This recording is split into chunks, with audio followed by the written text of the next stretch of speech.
जय हिंद। आप सभी का स्वागत है यूनिक एकेडमी की क्लास में। तो आज जैसा कि हमारा टॉपिक है human I and the colourful world, हमने लेक्चर नंबर 1 कंप्लीट कर लिया था। क्लास 10th का ये टॉपिक है, चैप्टर नंबर 2 है। लेक्चर नंबर 1 कंप्लीट हो चुका था, उसमें हमने कंस्ट्रक्शन ऑफ आइस देखा था और हमने देखा था फिर वर्किंग ऑफ आई देख लिया था ये टॉपिक। फिर फंक्शन देखे थे, एकमोडेशन देखा था, और भी टॉपिक्स थे, मायोपिया, हाइपरमेट्रोपिया, फ्रिज बायोपिया, ये सारे आपके टॉपिक्स हमने कवर कर लिए थे।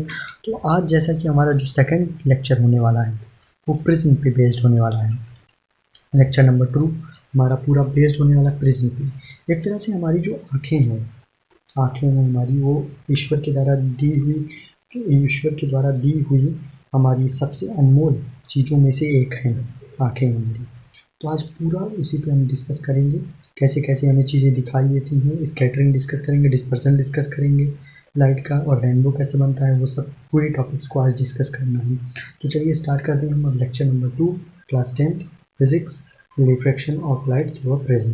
ये हमारा टॉपिक है आज का। तो आज देखते हैं प्रिज्म क्या है। प्रिज्म एक तरह का तीन तरह के ट्रायंगल्स के साइड से घिरा हुआ एक ग्लास है, जिसे हम प्रिज्म कहते हैं।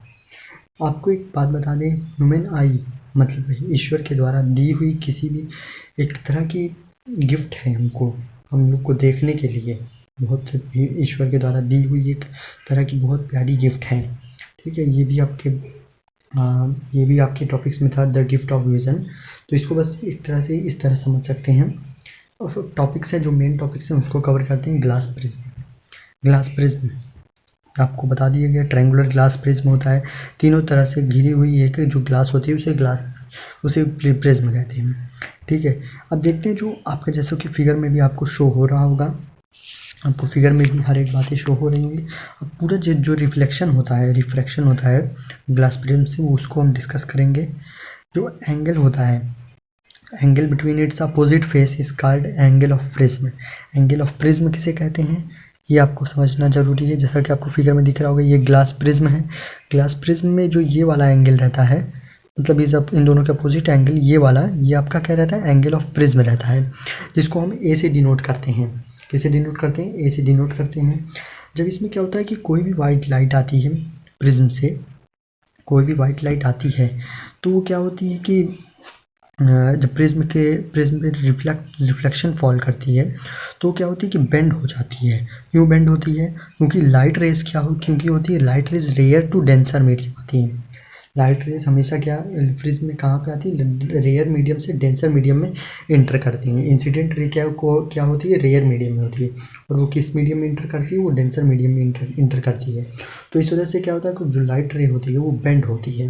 लाइट रे बेंड होने के कारण वो नॉर्मल की तरफ बेंड होती है, जिस वजह से ए बी जो रहता है, जैसा कि आपको फिगर में भी शो हो रहा होगा, ए बी ये आपका इंसिडेंट रे है। ठीक है, जो कि एयर से ग्लास में जा रहा है। देखिए आप, जाहिर सी बात है, एयर आपका क्या है, एयर आपका रेयर मीडियम है, ग्लास आपका डेंसर मीडियम है। तो एयर से ग्लास में जा रहा है, तो क्या हुआ, वो नॉर्मल की तरफ बेंड होगा। फिर क्या हुआ, फिर जब जब आगे जाने के बाद वो फिर behind toward the normal, B C toward the base Q, जब वो बी सी पे वो फॉर्म करेगा, मतलब कि बेस जो आपका रहेगा, आपका जो पूरा बेस है दिख रहा है फिगर में आपको, जो बेस दिख रहा है आपको बी सी, वो एक तरह का नॉर्मल है आपका। ठीक है, बेस आपका क्या है, क्यू आर बेस पे आपके जो ऊपर नॉर्मल लाइन खींची उस पर आपका इंसिडेंट रे फॉल करेगा। इंसिडेंट रे फॉल करने के बाद इंसिडेंट रे बी सी के द्वारा ट्रेवल करके सी की तरफ रिफ्रैक्शन होगा। ठीक है, सी डी आपका बनेगा रिफ्लेक्टेड रे, सी डी आपका रिफ्लेक्टेड रे बनेगा। अब जैसा कि फिगर में आपको पूरी शो हो रहा होगा, बेस क्या है, बेस आपका क्यू आर है। वहाँ से रिफ्लेक्शन ए बी से रिफ्लेक्ट होने के बाद लाइट कैसे आती है, बी सी पे आती है। बी सी आपका क्या है, बेस के ऊपर एक नॉर्मल बना है। ठीक है, बेस के ऊपर आपका नॉर्मल बना है, उसे बी सी कहते हैं। ठीक, और अब देखते हैं हम आगे कुछ और में इंपॉर्टेंट बातें। जो इसमें नॉर्मल है आपका एम सी, जो इसमें आपका सी पे जो नॉर्मल बन रहा है, सी जो आपका सी डी पे नॉर्मल जो बन रहा है एम सी, उससे आपका इमर्जेंट रे बनेगा। इमर्जेंट रे के क्या कहेंगे, इमर्जेंट रे आपका बनेगा सी डी आपका एक तरह से इमर्जेंट रे बनेगा, जो कि आपका नॉर्मल इंसिडेंट हुआ, इंसिडेंट होने के बाद वो रिफ्लेक्ट हुआ BC पे। BC नॉर्मल आपका, यहाँ पे BC के लिए नॉर्मल आपका NA और N' था, ठीक है। रिफ्लेक्ट हुआ, रिफ्लेक्ट होने के बाद जो आपका ये फिर रिफ्लेक्शन और इमर्जेंट रे के लिए नॉर्मल है आपका रिफ्लेक्शन BC के लिए, और फिर आपका इमर्जेंट जो हुआ CD के लिए जो आपका नॉर्मल है MC से रिफ्लेक्ट, नॉर्मल से रिफ्लेक्ट होके जब यहाँ पे आया तो इमर्जेंट रे बना। और देखते हैं इमर्जेंट रे क्या होता है। जब when a light ray passes through a prism it bends toward the thicker part of the prism। जब लाइट, ये बात ध्यान देने की है, जब लाइट रे आपकी पास होती है प्रिज्म से वो थिकर पार्ट पे बेंड होती है, मतलब जो थिकर पार्ट होता है प्रिज्म का उस तरफ बेंड होगी लाइट आपकी, ठीक है। और जो आपका इमर्जेंट रे होता है, मतलब कि इमर्जेंट रे जैसा कि आपको फिगर में शो हो रहा होगा CD आपका, CD से आपका जो एक एंगल बन रहा है, एंगल किसके बीच में बन रहा है, इंसिडेंट रे कहने का मतलब कि AB से एक वर्चुअली एंगल बन रहा है, आपको दिख रहा होगा फिगर में एक वर्चुअली एंगल बन रहा होगा। उस एंगल को हम एंगल ऑफ डेविएशन कहते हैं, जो कि डेल्टा से शो होता है, DM से शो करते हैं कहीं कहीं जगह, और कहीं कहीं जगह इस डेल्टा से शो करा जाता है इस तरह, ठीक है। तो ये था पूरा टॉपिक आपका प्रिज्म का।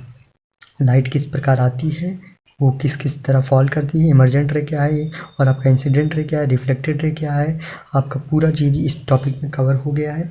तो अब हम आगे एक टॉपिक और देखते हैं बढ़िया सा, क्योंकि आप इसको डिटेल में जब पढ़ने चलेंगे बुक में काफ़ी आपको डिटेल में बता देता है, इसमें आपको मैं सिर्फ मेन टॉपिक्स को डिस्कस किया हूँ मैं। तो अब देखते हैं डिस्पर्जन ऑफ लाइट। जो हमारा नेक्स्ट टॉपिक है डिस्पर्जन ऑफ लाइट, प्रकाश का वर्ण विक्षेपण। प्रकाश का वर्ण विक्षेपण क्या कहता है, जब कोई भी, हम इतना तो जानते हैं कि कोई भी एक सफ़ेद लाइट होती है तो सफ़ेद लाइट 7 कलरों में विभाजित हो जाती है।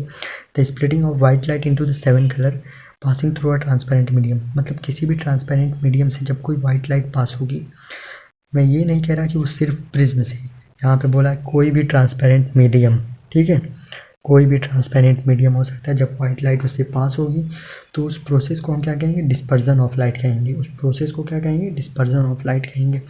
और जो अब जब white light dispersion of light के फॉर्म में पास हो रही है तो वाइट लाइट को ब्रेक करने का काम स्पेक्ट्रम करता है। वाइट लाइट को ब्रेक करने का काम कौन करेगा, स्पेक्ट्रम करेगा। The bend of coloured component of light beam is called spectrum.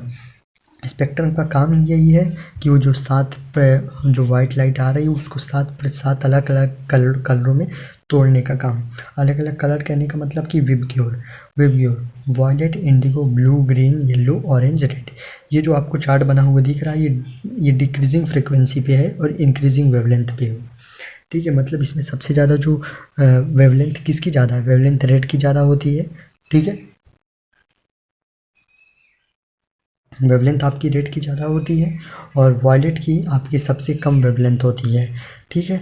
आपका जो फ्रीक्वेंसी होता है, फ्रीक्वेंसी आपका वॉयलेट का सबसे ज़्यादा होता है और फ्रीक्वेंसी आपका रेड का सबसे कम होता है।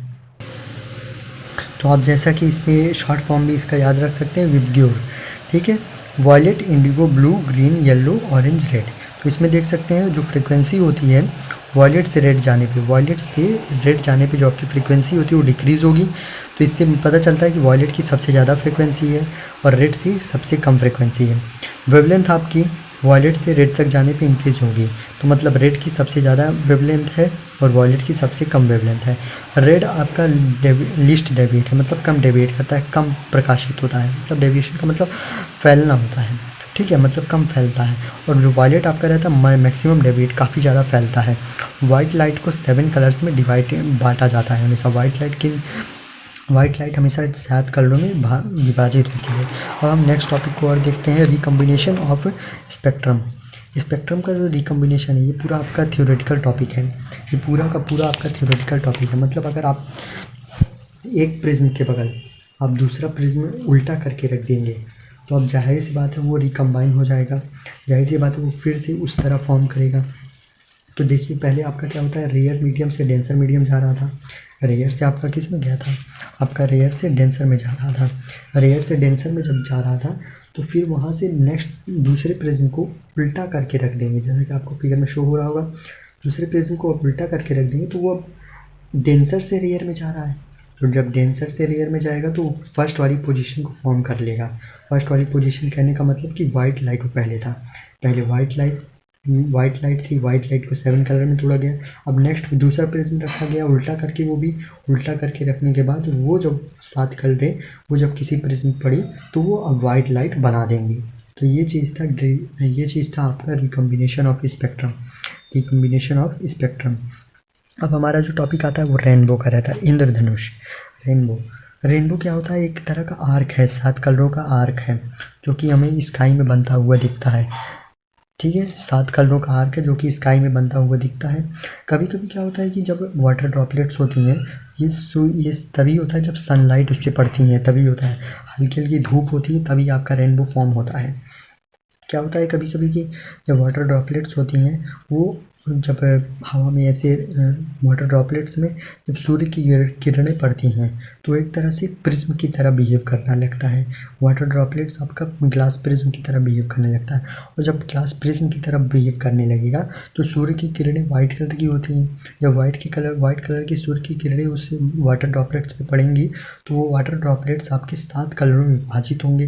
तो जब बारिश होती है तो कई वाटर ड्रॉपलेट्स गिरते रहते हैं, तो वो जब 7 कलर में विभाजित होते हैं तो मिल के आपका रेनबो फॉर्म करते हैं।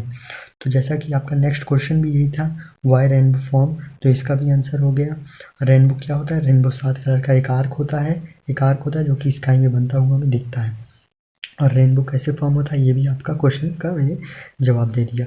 अब एक टॉपिक है प्राइमरी कलर और सेकेंडरी कलर। प्राइमरी कलर क्या होते हैं, रेड, ब्लू, ग्रीन, येलो, ये तीनों आपके प्राइमरी कलर हैं। इनसे मिला के आप रेड वाइट का फॉर्मेशन कर सकते हैं। रेड, ब्लू, ग्रीन का मिला के आप वाइट का फॉर्मेशन कर सकते हैं। और सेकेंडरी कलर क्या होता है, सेकेंडरी कलर जो कि आपका प्राइमरी कलर से मिल के बना होता है, प्राइमरी कलर से मिल के आपका सेकेंडरी कलर बनता है, उसे हम कहते हैं सेकेंडरी कलर। कई प्राइमरी कलर से मिल के आपका सेकेंडरी कलर बनता है। जैसे ग्रीन प्लस रेड येलो बना दिया, रेड प्लस ब्लू मैजेंटा बना दिया। तो ये जो पूरा टॉपिक था ये रेनबो का था, जैसे कि आपको फिगर में भी सब चीज़ें शो हो रही होंगी। ठीक है, अब हमारा जो नेक्स्ट टॉपिक है वो एटमॉस्फेरिक रिफ्लेक्शन का है।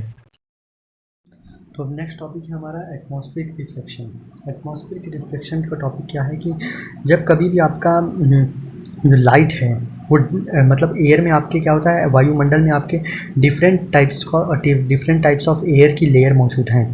तो जब आपके लाइट रिफ्लेक्शन होने के बाद कई लेयर से जब पास होती है तो उसमें एटमॉस्फेरिक रिफ्लेक्शन का उसमें फिनोमेना हमें देखने को मिलता है। जब आपका रिफ्लेक्शन ऑफ लाइट जब आपका कई एयर के लेयर से पास होती हैं तो उसमें हमें एटमॉस्फेरिक रिफ्लेक्शन का होने का संभावना दिखती है। ठीक है, तो इसमें क्या होता है कि आपका जो एटमॉस्फेयर होता है उसमें different types of optical densities में मौजूद होती हैं। मतलब कहीं पे रेयर ऑप्टिकल डेंसिटी होगी, कहीं पे डेंसर ऑप्टिकल डेंसिटी होगी। तो ये सब आपके एटमॉस्फेरिक के रिफ्लेक्शन में आते हैं। तो अब देखते हैं ट्विंकलिंग ऑफ स्टार, ये सब आपके एटमॉस्फेरिक रिफ्लेक्शन के मतलब फिनोमेना है। ट्विंकलिंग ऑफ स्टार, तारों का चमकना, और star seems higher than actual position, मतलब कि सितारे अपनी ऊंचाई से अधिक ऊंचाई पे दिखते हैं, ये चीज़ होता है। ठीक है, advance sunrise and sunrise delay, मतलब कि जल्दी सूर्योदय हो जाना और जल्दी और डिले होना, मतलब कि देरी से सनसेट होना, ये सब चीज़ें आपका पूरा एटमॉस्फेरिक रिफ्लेक्शन का टॉपिक है। ठीक है, तो पहले तारों का चमकना देखते हैं। तारों क्यों चमकते हैं, तारे क्या होते हैं, क्योंकि जो इंटेंसिटी ऑफ लाइट होती है वो कंटिन्यूअस रहती है उनमें। तारों में क्या, प्लैनेट्स क्यों नहीं चमकते, प्लैनेट जब हम वहाँ जहाँ पे स्पेस में क्या हो जाता है कि स्पेस में एटमॉस्फेयर नहीं है जिस कारण कि प्लैनेट नहीं चमकती हैं। अगर ये स्पेस में भी एटमॉस्फेयर होता तो हमारे पहले प्लैनेट्स भी चमकते। अब तारों में क्या है कि एटमॉस्फेयर है, तो एटमॉस्फेयर होने के कारण तारे चमकते हैं, उसमें इंटेंसिटी ऑफ लाइट रहती है। ठीक है, इसलिए तारे चमकते हैं। और क्या, the star light reaching our eyes increase and decrease continuously due to atmospheric reflection. जो हमारे स्टार की लाइट्स होती हैं वो कंटिन्यूस डिक्रीज़ होती रहती हैं, बढ़ती रहती हैं, घटती रहती हैं, बढ़ती रहती हैं, घटती रहती हैं। क्यों, ये एटमॉस्फेरिक रिफ्लेक्शन के कारण होता है। ठीक है, तो ये चीज़ था, ये टॉपिक था ट्विंकलिंग ऑफ स्टार्स का। ट्विंकलिंग ऑफ स्टार्स आप डिटेल में पूरा बुक में आप पढ़िएगा, मैंने आपको सिर्फ मेन टॉपिक्स को लिखवा दिया है। आप डिटेल में इसको पूरा थ्योरी आपका बुक में दे रखा है, आप उसको पढ़िएगा। Star seems higher than the actually, star मतलब काफ़ी ज़्यादा ऊपर दिखते हैं अपनी एक्चुअल पोजीशन से। ऐसा क्यों होता है, क्योंकि स्काई इज़ रेयर। ठीक है, स्काई क्या कैसा मीडियम है, रेयर मीडियम है। ठीक है, और जो but near the surface of the earth is denser, अब जैसे स्काई रेयर है, अब वो अर्थ के सरफेस तक पहुँचने वो डेंसर हो जाता है। तो डेंसर में क्या होता है कि आपका एक्चुअल साइज़ से काफ़ी ऊपर पोजीशन कुछ ऑब्जेक्ट का दिखता है। हम ये रिफ्रैक्शन का फिनोमेना हम अपने फर्स्ट चैप्टर लाइट के टॉपिक्स में पढ़ के आए हैं, रिफ्रैक्शन के टॉपिक्स में। जब हमने वहाँ पे पेंसिल का एक वो किया था, एक्सपेरिमेंट किया था कि पेंसिल पानी में डाली जाती है तो पेंसिल हमें कुछ सतह के ऊपर दिखती है। तो ये हमारा रिफ्रैक्शन का टॉपिक वहाँ पे कंप्लीट हो गया। तो आप उससे भी समझ सकते हैं रेयर टू डेंसर में जब कोई चीज़ आ रही है तो थोड़ा ऊपर वो उठ के दिखती है चीज़ें। तो यहाँ से आप समझ सकते हैं due to refraction of star lights the star appears to be higher position. Star light के रिफ्रैक्शन के कारण स्टार जो होते हैं वो थोड़ा ऊपर दिखते हैं हायर पोजीशन पे। तो ये था दूसरा फिनोमेना। आप इसको भी बुक में डिटेल में पढ़िएगा। जो तीसरा फिनोमेना है इसको मैं ओरली बताऊंगा आपको। इसमें भी काफ़ी टॉपिक्स आपको बुक से पढ़ने पड़ेंगे तभी हो पाएगा, क्योंकि अब मैं यहाँ पे सिर्फ एक तरह से नोट्स लिखवा रहा हूँ। नोट्स में क्या होता है कि थोड़ी चीज़ें और बेहतरीन चीज़ें बताई जाती हैं, और बुक्स में क्या रहता है कि ये सब टॉपिक्स आपको बुक में पढ़ेंगे तभी अच्छे से आपको समझ में आएगा। अभी ये मैंने लिखा नहीं है, इसको मैं आपको ओरली बता दे रहा हूँ, आप बुक में पढ़िएगा। इसमें क्या होता है कि सनराइज़ जब होता है 2 मिनट पहले सनराइज़ हो जाता है और 2 मिनट बाद में सनसेट होता है, मतलब कि सूर्य डूबता है। ये क्यों होता है? क्योंकि एक जो सूर्य के डूबने और उगने में एक लेयर होती है, उसे हॉरिज़न कहते हैं। हॉरिज़न क्या होता है कि जब सन होता है, सन की जो लाइट्स होती हैं, sunlights coming from the less dense to more denser. Sunlights ज़्यादा डेंसर लेस डेंसर से मोर डेंसर की हो जाती है, जिस कारण आपको सूर्य उगता हुआ जल्दी दिख जाता है। और जब वो मोर डेंसर से लेस डेंसर की ओर जाती हैं तो आपको थोड़ी देर बाद दिखता है कि वो डूब चुका है, जबकि वो पहले ही डूब चुका रहता है, पहले ही सनसेट हो चुका रहता है, पर आपको लगता नहीं कि अभी सनसेट हुआ है, क्योंकि वो जब आपका मोर डेंसर से लेस डेंसर में जब जाने लगती है, इस कारण। ठीक है, तो ये दोनों टॉपिक्स थे इसके, सनराइज़ के और सनसेट के, इन दोनों के टॉपिक्स थे। तो नेक्स्ट टॉपिक हम डिस्कस करेंगे, और ये ज़्यादा हमने पहले लेक्चर में मेन टॉपिक्स को कवर कर लिया था। सेकेंड लेक्चर में हम जल्दी से बचे हुए लेक्चर टॉपिक्स को कवर करेंगे। स्कैटरिंग ऑफ लाइट क्या होती है? स्कैटरिंग ऑफ लाइट, प्रकाश का प्रकीर्णन। ठीक है, मतलब कि the process in which radiation is deflected by particles in the medium through which radiation passes is called scattering of light।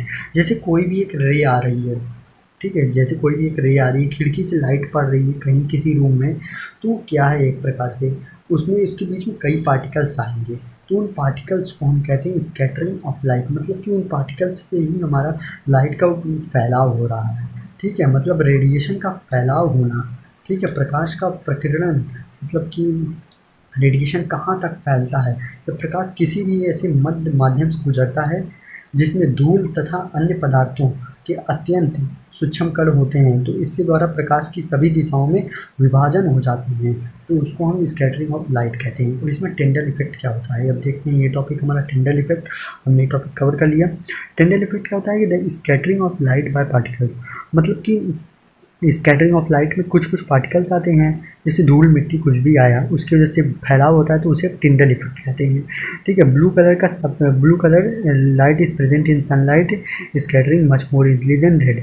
Blue colour का जो लाइट होता है वो सनलाइट में अच्छे से स्कैटरिंग हो जाता है इसका रेड के मुकाबले। ठीक है, अब दो कंक्लूजन निकलते हैं यहाँ पे हमें टिंडल इफेक्ट में देखने रहते हैं। The larger particle of dust and wave droplets present in the atmosphere scatter the light as such due to which the scattered light also appear white। मतलब यहाँ पे जो लार्जर पार्ट है डस्ट में मौजूद रहता है उसकी वजह से क्या रहता है कि लाइट को ज़्यादा स्कैट करने से वो अधिकतर वाइट दिखने लगता है। ये चीज़ पहला कंक्लूजन है। दूसरा कंक्लूजन देखते हैं। Extremely minute particle such as air जो होता है, air molecules present in atmosphere scatter mainly blue light. मतलब देखिए, जो भी आपका एयर में माइन्यूट पार्टिकल्स हैं वो आपका ज़्यादातर ब्लू लाइट को ही स्कैटर करता है, तभी तो हमारा जो मतलब कि हमारा जो स्काई है तभी तो हमें ब्लू दिखता है। अभी हम इसके बारे में भी डिस्कस करेंगे क्यों हमारा स्काई ब्लू होता है। ठीक है, अब देखिए एक टॉपिक है स्काई क्यों ब्लू होता है, the sky blue. Scattering of light के कंपोनेंट के कारण। ठीक है, ब्लू कंपोनेंट होता है, वाइट लाइट में प्रेजेंट होता है, तो इस कारण एटमॉस्फेयर में ब्लू कलर का ज़्यादा स्कैटरिंग होता है, जिस वजह से स्काई हमें ब्लू दिखती है। ठीक है, जो सनलाइट होती है, मैं इसको आपको बहुत अच्छे तरीके से समझाऊंगा।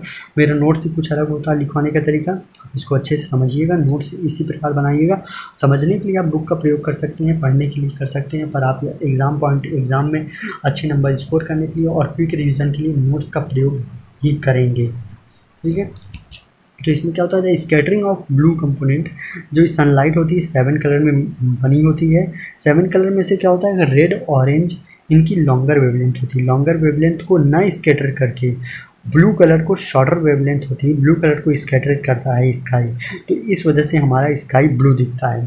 ठीक है, स्काई क्यों ब्लू दिखता है, क्योंकि ब्लू कलर की लाइट को स्कैटर कर पाता है। ठीक है, तो इस वजह से स्काई हमें ब्लू दिखता है। ठीक, तो अब यहाँ पे अब कुछ क्वेश्चन है। If the earth had no atmosphere, अगर पृथ्वी के पास कोई भी एटमॉस्फेयर ना हो तो उस केस में क्या होगा। अर्थ के पास एटमॉस्फेयर ना हो, ठीक, तो उस केस में क्या होगा, ये टॉपिक भी डिस्कस करें। अगर अर्थ के पास एटमॉस्फेयर ना हो तो उस केस में क्या होगा, तो उस केस में होगा कि आपका जो लाइट है, जो लाइट्स का आपका स्कैटरिंग ही नहीं होगा। ठीक है, जाहिर सी बात है, स्कैटरिंग ऑफ लाइट होगा ही नहीं, तो हमें सारी चीज़ें जिस प्रकार से दिख रही हैं उस प्रकार से दिखेंगी ही नहीं। तो ये क्या होता है कि आपके आँखों में कोई जैसे कलर दिखता है वो कलर दिखेगा ही नहीं आपको, सारी चीज़ें क्या दिखेंगी, डार्क दिखेंगी। तो अर्थ में अगर एटमॉस्फेयर ना, जैसा कि प्लैनेट्स पे नहीं होता एटमॉस्फेयर, तो इस वजह से आउटर स्पेस पे क्या होता है कि एटमॉस्फेयर नहीं होता, इस वजह से ही वहाँ पे चीज़ें डार्क दिखती हैं। ठीक है, वाई, अब यहाँ पे क्वेश्चन और देखते हैं, why sun appears red at sunrise and sunset, sunrise के समय और सनसेट के समय सूर्य क्यों हमें लाल दिखता है। सूर्य उगते समय और डूबते समय जब उसके प्रकाश को हम अब तक पहुंचने में वायुमंडल की धूल आदि कणों से होकर गुजरना पड़ता है, तो इस कारण चूँकि उन रंगों का मतलब कि ज़्यादातर उन रंगों में क्या रहता है कि आपको लाल रंग जो रहता है उसकी ज़्यादा आपको स्कैटरिंग दिखती है। जब वो डस्ट पार्टिकल के साथ आपकी आँखों में पड़ता है, उसमें सबसे ज़्यादा कौन सा रंग आपकी आँखों में पड़ता है, रेड लाइट। स्कैटरिंग का सबसे ज़्यादा किसकी होती है उस समय, रेड लाइट की, इस वजह से आपकी आँखों में रेड लाइट सूर्य का रेड लाइट प्रकाशित होता है। ठीक है, एक टॉपिक और है डिस्कस करेंगे। एक क्वेश्चन है, जब कभी भी दोपहर का समय रहता है, दोपहर के समय देखें तो सूर्य को देखे होंगे, सूर्य जब आपके सर के ऊपर रहता है, दोपहर के समय सर के ऊपर रहता है सूर्य, उस समय आपका सूर्य सफ़ेद क्यों दिखता है। ये इसलिए दिखता है कि जो लाइट आ रही है उसको कम डिस्टेंस ट्रेवल करना पड़ रहा है। जब कोई दाएं बाएं से लाइट आती थी सूर्य की तो उसको ज़्यादा डिस्टेंस ट्रेवल करके आना पड़ता था। जब सीधे से लाइट आ रही है ऊपर सामने से, तो उसको कम डिस्टेंस ट्रेवल करना पड़ रहा है और वो जल्दी से पहुँच जा रही है। तो इस वजह से क्या रहता है कि जो स्कैटरिंग होता है जो स्कैटरिंग होता है सूर्य की किरणों का, वो ना हो के वो आपको डायरेक्ट वाइट लाइट दिखता है। आप दिन में कभी सूरज को देखते हुए तो वाइट लाइट दिखता होगा, ये इसी का कारण है, स्कैटरिंग ऑफ लाइट का कारण है। तो आज जैसा कि पूरा टॉपिक कवर हो गया आपका, पूरा ये सेकंड चैप्टर आपका फिनिश हो गया, human I and the colourful world, scattering of light, dispersion of light, और जैसा भी आपका रेनबो का टॉपिक रहा, रिफ्लेक्शन थ्रू प्रिज्म रहा, वो सारे टॉपिक्स आज कवर हो गए। और भी आपके टॉपिक्स होते हैं जैसे कि पोलराइजेशन ऑफ लाइट वेव्स, और भी आपके टॉपिक्स होते हैं डिफ्रैक्शन ऑफ लाइट। ये सब टॉपिक्स बड़ी क्लासेस में हैं, पर टॉपिक्स इन्हीं के हैं, टॉपिक्स इन्हीं चीज़ों के हैं, पर ये बड़ी क्लासेस में हैं। तो आप इनको बड़ी क्लासेस में देखिएगा, डिफ्रैक्शन ऑफ लाइट को और आपका पोलराइजेशन ऑफ लाइट वेव्स को। तो अभी के लिए बस इतना ही आप समझिए। ठीक है, तो आज की क्लास हम यहीं एंड करते हैं। तो जैसा कि आज की क्लास में हमने पूरा सेकंड चैप्टर आपका फिजिक्स का फिनिश कर दिया। अब हम नेक्स्ट टॉपिक जब आएंगे तो आपका चैप्टर 3 का पूरा थ्योरी लेके आएंगे। तो अभी थ्योरी के बैच चल रहा है, थ्योरी का बैच ख़त्म होने के बाद आपका न्यूमेरिकल का बैच अलग चलेगा, पूरा उसमें एनसीईआरटी न्यूमेरिकल्स आपके करवाए जाएंगे। तो जय हिंद। आपको वीडियो अच्छी लगी हो तो लाइक करिए, अपने दोस्तों के साथ शेयर करिए और हमारे चैनल से जुड़ने के लिए सब्सक्राइब करिए।